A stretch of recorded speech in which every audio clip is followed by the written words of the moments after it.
Hey everyone, this is Ange. Welcome to another episode of the Visual Novel Monthly Recap. This is a video series where I highlight news related to major visual novel releases and the community for each month. In this video, I'll highlight anything that happened in February of 2022.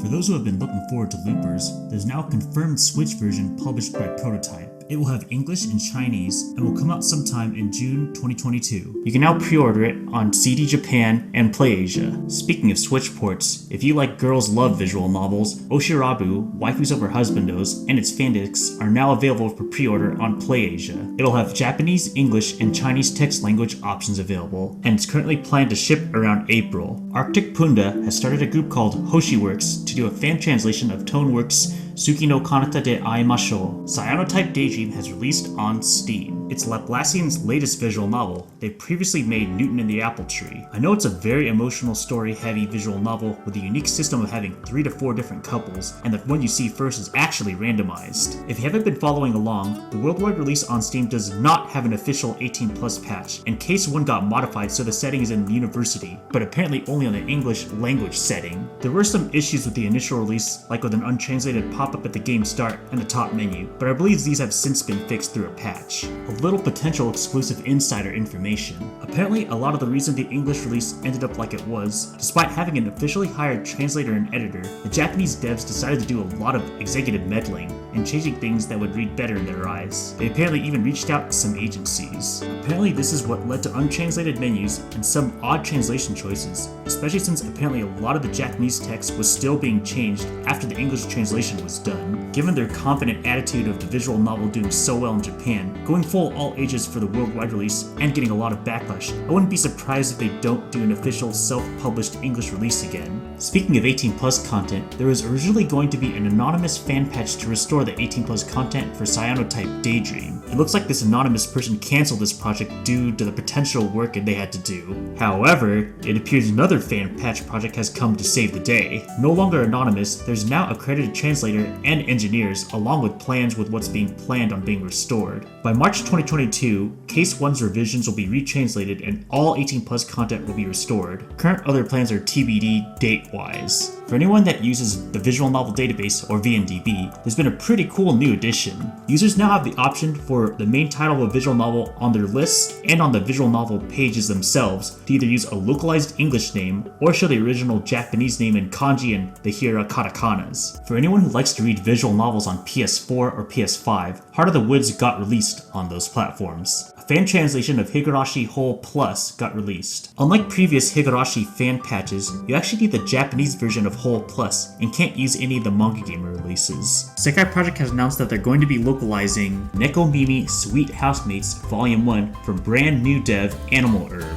It looks to be another cat-girl light-hearted slice-of-life visual novel, something Sekai Project seems to be picking up quite a bit recently. You can try a free demo of it on Steam, Sekai Project Shop, and Denpasoft. Pyro Cyan has released a full fan patch of Hoshi Ori Yume Mirai Perfect Edition. Perfect Edition contains content specifically from the all-ages console version and added to the original 18+ version, so all the content from any Hoshi Ori release is now all in one product on PC. Zure Zure Scans translated the full original content, and Pyro Cyan took that translation and then translated the console original content himself. Alisoft has released Evenicle 2 in English on multiple storefronts, including DLSite, Faku, Jast, Jorin, Kagura Games, Manga Gamer, and Nutaku. Despite being a sequel, Evenicle 2 has completely different characters from the original, though I'm sure it has similar storytelling and gameplay. Just keep in mind, if you were considering buying the visual novel on Jast for the regional pricing, it appears Jast was asked to remove the regional pricing just for this title, likely for Alisoft to make it fair to other storefronts. Manga Gamer has released Arrow Voice Sexy Voices Lead to a Successful Love Life, originally made by Clockup.